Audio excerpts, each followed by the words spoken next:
all of you.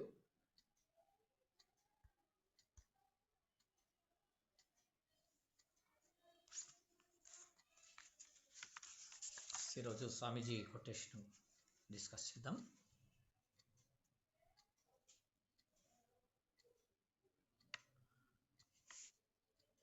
About education, he says like this: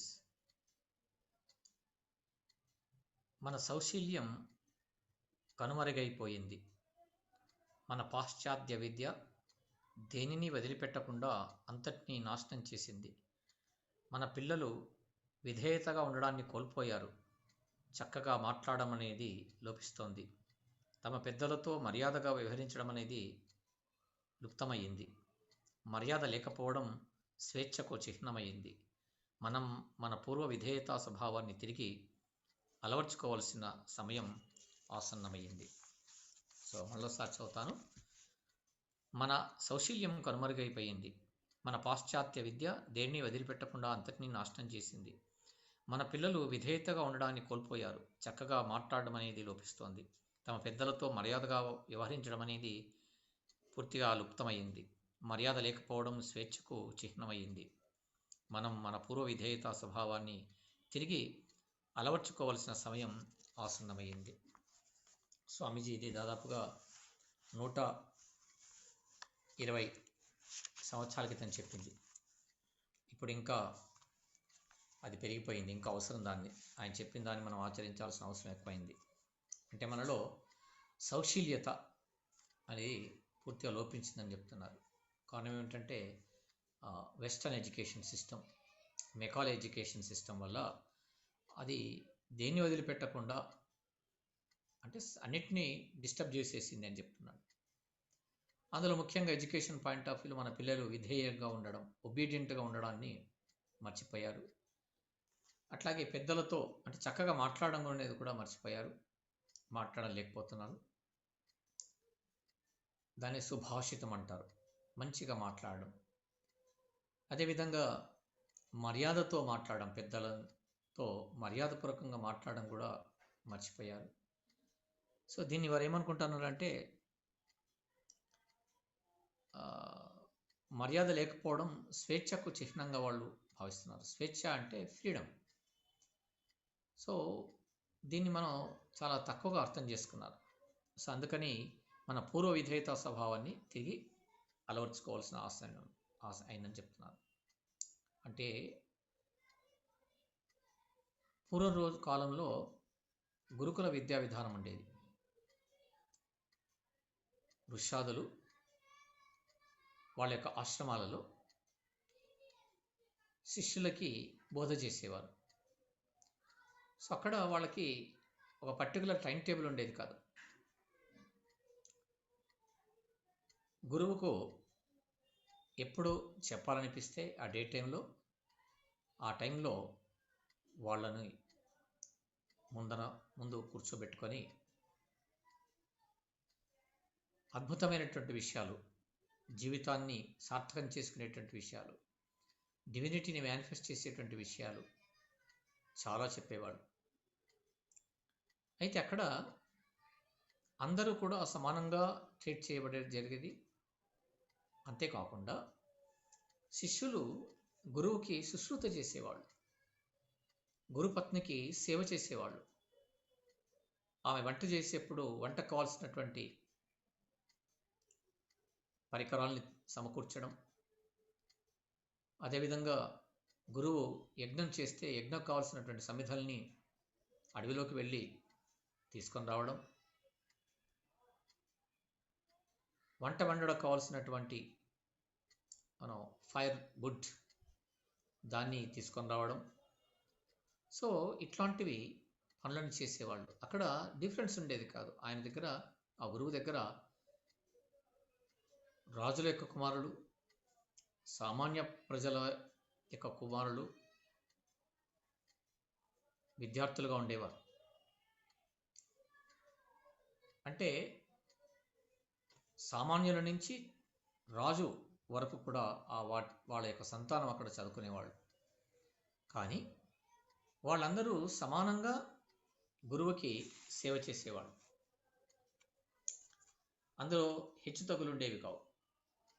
Swami Vivekananda ఒక సందర్భంలో చెప్తారు, ఈ గురుకుల వాస విద్యా విధానాన్ని మళ్ళీ తీసుకురావాలి అంటే అక్కడ విధేయత చాలా డెవలప్ అవుతుంది, ఒబీడియన్స్ పెరుగుతుంది, అహంకారం ఉండదు. కారణం ఏమిటంటే విద్యార్థి అంటే విద్యను అర్థించేవాడు చాలా ఒబీడియంట్గా, రిక్వెస్టబుల్ మేనర్గా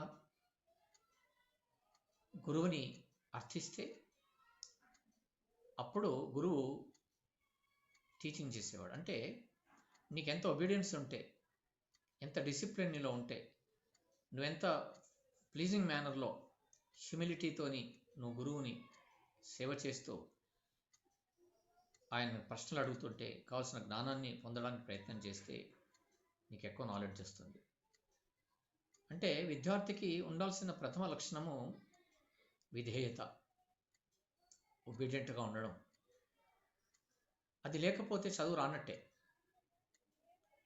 అందుకని మనము పూర్వీకుల్లో ఈ మోడర్న్ ఏజెస్లో కూడా ఉన్నత స్థితికి చేరుకున్న వాళ్ళందరూ కూడా వాళ్ళు పెద్దల పట్ల గౌరవం చూపించిన వాళ్ళే, చాలా గౌరవ మర్యాదలను ప్రదర్శించిన వాళ్ళే. కారణం ఏమిటంటే ఎప్పుడైతే నీవు ఒబీడియంట్గా ఉంటావో, పెద్దల పట్ల గౌరవాన్ని చూపిస్తావో, ముఖ్యంగా టీచర్ పట్ల నీవు ఎంత డిసిప్లిన్గా, సెల్ఫ్ డిసిప్లిన్గా, ఒబీడియంట్గా ఉంటావో అప్పుడు ఆ టీచరు ఎక్కువ నాలెడ్జ్ని పంచాలనేటువంటి ఒక ఉత్సుకత, ఒక ఇంట్రెస్ట్ టీచర్లో జనరేట్ అవుతుంది. అంటే టీచర్ యొక్క ప్రథమ లక్షణం ఏమిటి అంటే క్లాస్ రూమ్కి రావడమే, నాలెడ్జ్ని షేర్ చేయడం, ఆ టీచర్కు ఉన్నటువంటి నాలెడ్జ్ని పిల్లలందరికీ షేర్ చేయాలని. సో టీచర్కున్న ఇంకో గొప్పతనం ఏమిటంటే they are like a ladder. ఒక లాడర్ నిచ్చెన మాదిరిగా ఉంటారు. ఆ నిచ్చెన ఉన్న స్థానంలోనే ఉంటుంది, బట్ దాన్ని ఆధారంగా చేసుకొని వాళ్ళు పైకెక్కుతారు, అంటే పైకి ఎదుగుతారు. అట్లాగే టీచరు తన పిల్లలు, తమ దగ్గర చదువుకునేటువంటి పిల్లలు గొప్పగా ఉన్నత స్థితిలో చేరుకోవాలని కోరుకుంటారు. చేరుకుంటే ఎక్కువ సంతోషపడతారు. వాళ్ళు మా స్టూడెంట్గా చెప్పుకోవడానికి they feel proud to say that so and so student he is my student, he is so and so position. అది నిజమైనటువంటి ఒక తృప్తి, ఆనందం టీచర్కి ఇస్తుంది. టీచర్ యొక్క కోరిక అదే ఉంటుంది. నా దగ్గర చదువుకున్న వాళ్ళందరూ కూడా ఉన్నత స్థితిలో ఉండాలి, కేవలము పొజిషన్లోనే కాదు, but in character, in discipline, in attitude, in way of thinking, way of talking. So he should be a role model to the society. So the value of the teacher is depending upon the character of the student, the behavior of the student. ఆ student చాలా ఉత్తమంగా ఉంటే, చాలా డిసిప్లిన్గా ఉంటే ఆ స్కూల్కి పేరు వస్తుంది. తద్వారా స్కూల్కి పేరు రావడం కారణం ఏంటంటే ఆ టీచర్స్ యొక్క టీచింగ్ వల్ల, వాళ్ళు చెప్పినటువంటి నాలెడ్జ్ షేర్ చేయడం వల్ల, అక్కడ ఉన్నటువంటి అట్మాస్ఫియర్ని కరెక్ట్గా రిసీవ్ చేసుకోవడం వల్ల మీరు ఏ పొజిషన్లో ఉన్నా, ఏ స్థితిలో ఉన్నా, ఎక్కడ ఉన్నప్పుడు కూడా మిమ్మల్ని అందరూ అడ్మైర్ చేస్తుంటారు. మీరు డిసిప్లిన్ చూస్తే ఉంటే just first the ask a స్కూల్లో మీరు చదివారు అని అంటారు. అట్లాగే ఎవరి ద్వారా మీకు ఈ రకమైన ఇన్స్పిరేషన్ వచ్చింది, so then they give much respect to that school or the teachers. Later they give that priority to the parents also. వాళ్ళకు కూడా ఆ గౌరవాన్ని వాళ్ళు ఇవ్వడం జరుగుతుంది. Internally they think, they appreciate, they admire the parents also. So how great the parents are, and so on such a child is. So he is not only in intellectuality is good, but in his way of thinking, way of talking. అందుకని వాగ్భూషణం భూషణం అని అన్నారు. వాక్కు ఒక భూషణం, ఆభరణం, నిజమైనటువంటి ఆభరణం మనిషికి మాట. అసలు జంతువులన్నిటికీ తో పోలిస్తే మానవుడు గొప్పవాడు ఎందుకోసం ఏంటంటే అతనికి ఆలోచన శక్తి ఉంది, భావాల్ని ప్రకటించగలుగుతారు, మాట్లాడే శక్తి ఉంది. ఆ మాట్లాడే శక్తి ఉండడం వల్ల క్వశ్చన్ వేయగలుగుతాడు, అభిప్రాయాన్ని చెప్పగలుగుతాడు, నాలెడ్జ్ని షేర్ చేయగలుగుతాడు, రిసీవ్ చేసుకోగలుగుతాడు. సో ఈ డిఫరెన్స్. జంతువులు మాట్లాడలేవు, భావాల్ని వ్యక్తం చేయలేవు, అది నాలెడ్జ్ని షేర్ చేసుకోలేవు, ఇతరులని మోటివేట్ చేయలేదు, ఇన్స్పైర్ చేయలేదు మాటల ద్వారా. సో అది మానవుడికి ఉంది. సో ఆ మాట ఇచ్చినప్పుడు ఏం చేయాలి? ఆ మాట్లాడే శక్తి మనకు భగవంతుడు ఇచ్చినప్పుడు దాన్ని మంచి కోసం ఉపయోగించాలి. అంటే ఒకసారి రంగనాథాన్ని మహారాజు ఆయన లైఫ్లో జరిగిన విషయం చెప్తాడు. ఆయన చిన్నగా ఉన్నప్పుడు ఆటలు ఆడుకునే సమయంలో ఎమోషనల్గా ఎవరో డిస్టర్బ్ చేయడం వల్ల చాలా డిస్టర్బ్ అవుతాడు. అయి ఒక మాట మాట్లాడతాడు కఠినంగా. సో వాళ్ళు కంప్లైంట్ చేయడానికి వస్తారు వీళ్ళ మదర్ దగ్గరికి, రంగనాథాజీ మహారాజ్. ఆయన చెప్తారు ఆయన జీవితంలో ఈ సంఘటన. అప్పుడు వాళ్ళ మదర్ చెప్తుంది, నాయన ఈ టంగ్, నీ నాలుక సరస్వతి నిలయము, సో దీన్ని ఎప్పుడు అపవిత్రం చేయకు భవిష్యత్తులో. రంగనాథాజీ మహారాజ్ అప్పటి నుంచి ఆయన డిసైడ్ చేస్తున్నారట, నా మాటల ద్వారా ప్రపంచానికి మంచే జరగాలి తప్ప ఎవరికి కూడా ఇబ్బంది కలగకూడదు. So I lead my life in such a way అని చెప్పి అప్పటి నుంచి డిటర్మైన్ అయి రంగనాథాజీ మహారాజ్ చెప్తాడు. ఆ సంఘటన నాలో చాలా ఇంపాక్ట్ చూపించింది. The whole life I followed that. ఆ మదర్కి ఇచ్చినటువంటి మాట, ఆమె చెప్పినటువంటి మాటని నేను యాక్సెప్ట్ చేసి, సో ఇది వాగ్భూషణం భూషణం అన్నారు. జిహ్వాగ్రే వసతే లక్ష్మి, జిహ్వాగ్రే మిత్రబాంధవా, జిహ్వాగ్రే మరణం ధ్రువం అని చెప్పాడు. జిహ్వాగ్రే వసతే లక్ష్మి అంటే మన నాలుక చివరిలో లక్ష్మి ఉందని అర్థం. దాని అర్థం ఏంటి? జిహ్వాగ్రే మిత్రబాంధవా, మాటల ద్వారా మిత్రులు బంధువులు ఏర్పడతారు. మిత్రుల ద్వారా మనకు, ఈ మాటల ద్వారా మిత్రులు బంధువులు మనకు లభిస్తారు. అట్లాగే లక్ష్మి అంటారు. దాని అర్థం ఏమిటి అంటే ఈ మాటల ద్వారా ఒక సమాజంలో ఒక మంచి స్థానాన్ని మనం పొందుతాం. సో దానివల్ల మనకు మంచి పేరు వస్తుంది. మనం చేసేటువంటి ప్లేస్లో ఎక్కడ ఉద్యోగం చేస్తాం అక్కడ, అయితే స్టూడెంట్గా కావచ్చు, అయితే ఒక ఎంప్లాయీగా కావచ్చు, అప్పుడు నీకు అక్కడ మంచి స్థానం ఉంటుంది. So in turn you will get job. ఇప్పుడు ఇంటర్వ్యూలో కూడా అంతే కదా. ఇంటర్వ్యూలో దే సీ యువర్ యాటిట్యూడ్, నీ బాడీ లాంగ్వేజ్ని వాళ్ళు టెస్ట్ చేస్తారు. క్వశ్చన్స్, జనరల్ క్వశ్చన్స్ అడుగుతారు, సబ్జెక్ట్ రిలేటెడ్ కాకుండా. సో నువ్వు ఆ కంపెనీకి ఏ రకంగా ఉపయోగపడుతుంది, నీలో ఎంత నిజాయితీ ఉంది, ఎంత ట్రస్ట్వర్తీగా ఉన్నావు, నువ్వు ఆ ఆర్గనైజేషన్కి ఎంత డెడికేటెడ్గా పనిచేయగలుగుతావు, నీలో ఆ క్యారెక్టర్ ఎంత ఉంది అని అసెస్ చేస్తారు. సో అది ఎట్లా వ్యక్తం అవుతుంది అని అంటే అది బాడీ లాంగ్వేజ్ ద్వారా, అదేవిధంగా నీ మాటల ద్వారా ఆ నిజాయితీ from bottom of the heart you have to come out your what you call అద్భుతమైనటువంటి ఆ విధేయత, ఒబీడియంట్. సో అది స్వామి చెప్తున్నాడు. మన విదేశీ విధానం ద్వారా మనం అది కోల్పోయాం. Today we needs freedom. So in the name of freedom we lost this obedience. విధేయతను కోల్పోయాము. అసలు నిర్లక్ష్యంగా మాట్లాడడం, రెక్లెస్గా మాట్లాడము, అశ్రద్ధగా ఉండడము, మిస్బిహేవ్ చేయడము, ఇదంతా ఏమనుకుంటున్నాం అంటే స్వేచ్ఛ, ఫ్రీడమ్ అని అనుకుంటాం. రోడ్ పైన మనం సాధారణంగా చూస్తుంటాం, వాళ్ళు రోడ్డు మధ్యలో కూర్చొని మాట్లాడుతుంటారు నిల్చొని. వెహికల్ దగ్గర దాకా వచ్చినప్పటికి కూడా వాళ్ళు కదలరు. అంటే ఈ వ్యక్తే సైడ్ నుంచి వెళ్ళిపోవాలి తప్ప వాళ్ళలో చలనం ఉండదు.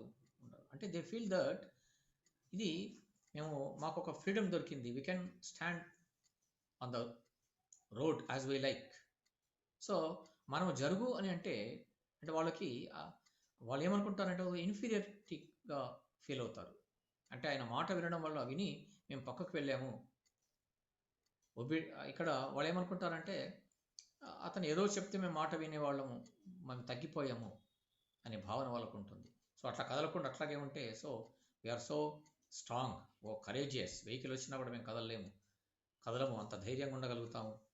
అంతేకాకుండా సో ఇదొక మాకు freedom. It is not your, వాళ్ళు క్వశ్చన్ వేస్తే ఇంకా ఆర్గ్యుమెంట్ చేసేవాళ్ళు అంటారు, this is not your own house, this is not your road, this is public road, we can stand as we like. So సాధారణంగా మనం జరుగుతుంది ఎవరికైనా మంచి విషయాలు చెప్పినప్పుడు కూడా నీకు సంబంధం లేదు, నీకు అవసరం లేదు, నీ పని నువ్వు చూసుకో అనేటువంటి మాటలు మాట్లాడడం చూస్తుంటాం. దానికి కారణం ఏమిటంటే ఈ విధేయత, ఒబీడియన్స్ లేకపోవడం. చక్కగా మాట్లాడాలి, పెద్దల పట్ల గౌరవాన్ని చూపించాలి. అంటే అతను చెప్పిన విషయంలో వాస్తవం ఉందా లేదో మనం గ్రహించే స్థితిలో ఉండాలి. రోడ్డు పైన మనం నిల్చున్నాము అని అంటే ట్రాఫిక్ రూల్స్ మనం చిన్నప్పటి నుంచి చదువుకుంటాడు అతను. ఆ వ్యక్తి 5వ తరగతిలో 6వ తరగతిలో నుంచే స్టార్ట్ అవుతుంది ట్రాఫిక్ రూల్స్. దానికి సంబంధించినటువంటి ఎడ్యుకేషన్ అక్కడ ఇచ్చాడు. రోడ్డు పైన రోడ్డు ఎట్లా ఎక్కడి నుంచి మనం వెళ్ళరు, ఎడవైపు నుంచి మనం వెళ్ళాలి నడిచేప్పుడు. అట్లాగే తర్వాత జీబ్రా క్రాస్ ఉంటుంది, అక్కడ ఆగాలి. ఆ తర్వాత క్రాస్ చేసేటప్పుడు ఎట్లా మనం క్రాస్ చేయాలి, ఎప్పుడు క్రాస్ చేయాలి. సో ఇవన్నీ మనకి ట్రాఫిక్ రూల్స్. సో ఇదంతా కారణం ఏమిటి, ఇదంతా ఎందుకోసం ఏర్పాటు చేశారు అంటే మనము చాలా రోడ్ పైన వెళ్ళినప్పుడు ఎవరికి ఇబ్బంది కలగకుండా, యాక్సిడెంట్ జరగకుండా అందరూ చాలా హ్యాపీగా జర్నీ చేసేట్టుగా మళ్ళీ సేఫ్గా ఇంటికి రావాలని ఆ రెగ్యులేషన్స్ ఏర్పాటు చేశాడు. ఇప్పుడు దాన్ని పాటించడము అని అంటే ఏంటి, మనం విధేయతగా ఉండడం అనమాట. ఒబీడియంట్గా ఉండడం అంటే ఒక సిన్సియారిటీ మనలో ఉంది. ట్రాఫిక్ రూల్స్ని మనం పాటిస్తున్నామంటే వీఆర్ ఒబీడియంట్, విధేయత మనం ప్రదర్శించడం. కానీ చాలామంది ఏమనుకుంటారంటే ఆ ఫ్రీడమ్ అనుకుంటారు, మనకు స్వేచ్ఛ దొరికింది, చాలా ఆ ఫ్రీడమ్ ఉండడం వల్ల ఎవరు మమ్మల్ని కంట్రోల్ చేయడానికి వీల్లేదు, nobody is there to control us, so we can do as we like అనే భావన వాళ్ళు. అంటే స్వేచ్ఛ అంటేనే వాళ్ళు ఈ రకంగా అనుకుంటారు. నిర్లక్ష్యంగా వివరించడము, నిర్లక్ష్యంగా మాట్లాడము. క్లాసులో ఒక టీచర్ ఎంటర్ అయ్యి మీ క్లాస్లో పాఠాలు చెప్తున్నాడు అంటే, లెసన్ చెప్తున్నాడు అంటే అతను ప్రిపేర్ అయ్యి ఆ నాలెడ్జ్ని సంపాదించి పిల్లలకి ఏదో మంచి చెప్పాలి, నాలెడ్జ్ని షేర్ చేయాలి అని క్లాస్ రూమ్లో ఎంటర్ అయిన తర్వాత నీవు కూడా అందుకోసమే క్లాసులో ఎంటర్ అయ్యావు. ఒక పర్పస్, టీచర్ చెప్పినటువంటి సబ్జెక్ట్ నేను గ్రాఫ్ చేసుకోవాలి, నాలెడ్జ్ని సంపాదించాలి, ఒక మంచి స్థితిలో నేను చేరాలి అనే పర్పస్ని వచ్చావు. టీచర్ కూడా అందుకోసం వచ్చారు. Then you also there. So అక్కడ జరగాల్సింది ఏమిటి, you should be more obedient, more respectable. అక్కడ నీకు స్వేచ్ఛ అంటే ఇష్టమైనట్టుగా మాట్లాడము, పనిష్మెంట్ లేదు కదా అని తర్వాత మర్మరింగ్ చేయడము, పాఠం చెబుతూ ఉంటే డిస్టర్బ్ చేస్తుండడము, తర్వాత ఒక సబ్జెక్ట్ చేస్తే ఇంకో సబ్జెక్ట్ రాస్తుండడము, ఇదంతా డిసొబీడియంట్కి. అంటే అక్కడ ఫ్రీడమ్ నీకు ఉండొచ్చు, freedom is nothing but a responsibility. Raghunathan Maharaj చెప్తాడు ఫ్రీడమ్ నిజానికి what you mean by freedom అంటే స్వేచ్ఛ అంటే అది ఒక రెస్పాన్సిబిలిటీ. ఇప్పుడు మనకు స్వాతంత్రం వచ్చింది, but so we got freedom వచ్చిన తర్వాత ఆ నాయకులకి రెస్పాన్సిబిలిటీ పెరిగింది. నెహ్రూ అంటే గాంధీజీ, సర్దార్ వల్లభాయ్ పటేల్, సో వీళ్ళందరూ, టంగుటూరి ప్రకాశం పంతులు లాంటి వీళ్ళందరూ ఫస్ట్ గవర్నమెంట్లో ఉన్నప్పుడు, ఫస్ట్ గవర్నమెంట్ ఫామ్ అయిన తర్వాత వీళ్ళందరూ ఉన్నారు. చక్రవర్తి రాజగోపాలాచారి, అంబేద్కర్జీ, వీళ్ళందరూకి బాధ్యత పెరిగింది. వాళ్ళకి స్వాతంత్రం వచ్చింది, స్వేచ్ఛ వచ్చింది అంటే అర్థం ఏంటి, వాళ్ళు ఇష్టమైనట్టుగా పరిపాలన చేయడం, ఇష్టమైనట్టుగా వాళ్ళు దోచుకోవడము, సంపాదించడము అట్లా కాదు. వాళ్ళకి ఏం బాధ్యత వచ్చిందంటే ఫ్రీడమ్ వచ్చింది అంటే బ్రిటిష్ వాళ్ళు దేశాన్ని ఇచ్చేశారు. So you rule your self. అక్కడ ఒక బాధ్యత పెరిగింది. So we have to develop this country. We have our ruling should be in such a way that each and every person should get the benefit, they should feel happy. వాళ్ళందరూ, దేశ ప్రజలందరూ కూడా సుఖంగా, సౌఖ్యంగా, చాలా హ్యాపీగా ఉండాలి. అందరికీ అన్ని అవకాశాలు లభించాలి, వాళ్ళు అభివృద్ధి చెందాలి, దేశం అభివృద్ధి చెందాలి. వాళ్ళు అభివృద్ధి చెందితేనే దేశం అభివృద్ధి చెందుతుంది, ఒక రోల్ మోడల్గా ఉంటుంది ప్రపంచానికి అనే ఆలోచన ఉన్నప్పుడు ఏం జరుగుతుంది, వాళ్ళలో బాధ్యత పెరుగుతుంది. వాళ్ళకు ఫ్రీడమ్, ఇప్పుడు రూలింగ్ అంటే ఈ కెన్ డూ ఎనీథింగ్, అంత పూర్తిగా ఫ్రీడమ్ మనం ఇచ్చేసాం. రూలింగ్లో ఏదైనా చేయొచ్చు కాక ఆయన, కానీ but whenever there is a character energy ఉన్నప్పుడు, సెల్ఫ్ డిసిప్లిన్ ఉన్నప్పుడు వాళ్ళకు బాధ్యత ఉంటుంది. సో చాలా బాధ్యతగా, కరప్షన్ లేకుండా, ట్రాన్స్పరెన్సీగా వాళ్ళు పరిపాలనని కొనసాగిస్తారు. మోడీజీ ఉన్నారు సెంట్రల్ గవర్నమెంట్లో. సో హీఈస్ జస్ట్, ఆయనకి రిలేషన్ అంటే ఏమీ లేదు, బంధువులు అంటే ఎవరూ లేరు, he's alone and nothing to think of his kith and kin, సంపాదించి ఎవరికో పెట్టాలి, ఏం చేయాలి. But his whole his thinking is for the nation.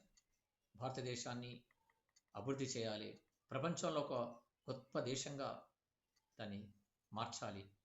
The reason behind it is because he has the root of his thoughts and ఐడియాలజీలో Swami Vivekananda ideology అని ఉంది. కాబట్టి 2 సార్లు ఆయన ప్రయత్నం చేశారు రామకృష్ణ మఠంలో జాయిన్ కావడానికి. బట్ అది ఆయన నిర్ణయం వేరుగా ఉంది. వాళ్ళు అక్కడున్న స్వామీజీ చెప్పారు, ఆత్మస్థాని మహారాజ్, బట్ నీ గోల్ వేరుగా ఉంది, నీ పర్పస్ వేరుగా ఉంది, నీ లైఫ్. కాబట్టి ఆ డిసైడ్ అట్లా ఆ రకంగా ఉంది. కాబట్టి ఇక్కడ ఈ ఆ తర్వాత ఈ రకంగా కావాల్సిన ప్రధానిగా ఈ కొన్ని దేశాన్ని మంచి స్థితిలో తీసుకెళ్లాల్సిన ఆయన బాధ్యత భగవంతుడు ఏర్పాటు చేశాడు. కాబట్టి ఇక్కడ ఆయన ఆలోచించింది ఏమిటంటే, Swamiji you should be role model to the whole world. ఇప్పుడు పాండమిక్ సిచ్యువేషన్లో మనం రోల్ మోడల్గా ఉన్నాం. ఇప్పుడు వ్యాక్సిన్ కూడా చాలా దేశాలకి they are waiting for us, waiting for our India. They are ready to, some countries already received and they are pleading, they are requesting our country to send this vaccine. So of course ఇది science పరంగా, but స్పిరిచువల్గా మనం role మోడల్గా ఉండాలి. అందరూ ఆదర్శంగా ఉండి డిసిప్లిన్గా ఉండి, ఒక అద్భుతమైన దేశము, ఉన్నతమైనటువంటి ప్రజలు ఇక్కడ భారతదేశం వాళ్ళు, వాళ్ళ నుంచి మనం సంస్కారం నేర్చుకోవాలి, విధేయత నేర్చుకోవాలి, క్వాలిటీస్ నేర్చుకోవాలి. పీస్ అంటే ఏంటో వాళ్ళ దగ్గర ఉంది, ఆ డివైన్ పవర్, డివినిటీ, ఉపనిషత్ జ్ఞానము, వేద జ్ఞానము, అదేవిధంగా స్పిరిచువల్ నాలెడ్జ్ మన భారతదేశంలో ఉంది. మన జీవితాన్ని హై స్టేజ్లో తీసుకెళ్లేటువంటి ఒక నాలెడ్జ్ అంతా కూడా భారతదేశంలో ఉంది అని the whole world is waiting. Swami Vivekananda ఎప్పుడు చెప్పాడు, విశ్వగురుగా మారిపోతుంది మన ఐడియాలజీ. అది నేను క్లియర్గా చూస్తున్నాను. India would become a model to the whole world. Yes. So ఇక్కడ స్వామి చెప్పింది ఏమిటి అంటే, మనము మన పూర్వ విధేయతా స్వభావాన్ని మళ్ళీ తిరిగి అలవర్చుకోవాలి. అందుకే బ్రహ్మచర్య విధానం ఏర్పాటు చేశారు. పూర్వకాలంలో బ్రహ్మచారిగా ఉండడం అని అంటే పూర్తిగా సరెండర్ అయిపోయేవాళ్ళు, పూర్తిగా వాళ్ళు వాళ్ళ మాస్టర్కి, టీచర్కి పూర్తిగా సరెండర్ అయిపోయి వాళ్ళు జ్ఞానాన్ని పొందారు. అపారమైనటువంటి నాలెడ్జ్. ఎప్పుడైతే టీచర్ హ్యాపీగా ఉంటాడో క్లాస్ రూమ్లో, పిల్లలు డిసిప్లిన్గా వింటూ ఉంటారో, so he feel like sharing more knowledge. ఇంకా బాగా చెప్పాలి, ఇంకా ఎక్కువ చెప్పాలి, ఎక్కువ విషయాలు చెప్పాలి, ఎక్కువ ఎక్స్పీరియన్స్ చూపించాలి, తర్వాత ఎక్కువ నాలెడ్జ్ షేర్ చేయాలని ఆ టీచర్కి ఆ భావన కలుగుతుంది. So this is more important. అందుకే సహనాభవతు సహోనోభునక్తు సహవీర్యం కర్వావహై తేజస్వినావధీతమస్తు మా విద్విషావహై. మనలో ద్వేషము ఉండకూడదు. మనందరిలో ఆ తేజస్సు కలగాలి, మనందరిలో ద్వేషం ఉండకూడదు. అదేవిధంగా మనలో ఆ శక్తి కరవావహై, ఆ ఎనర్జీ, జ్ఞానాన్ని పొందేటువంటి ఆ శక్తి సామర్థ్యాలు, ఇంట్రెస్ట్ మన ఇద్దరికి కలగాలి.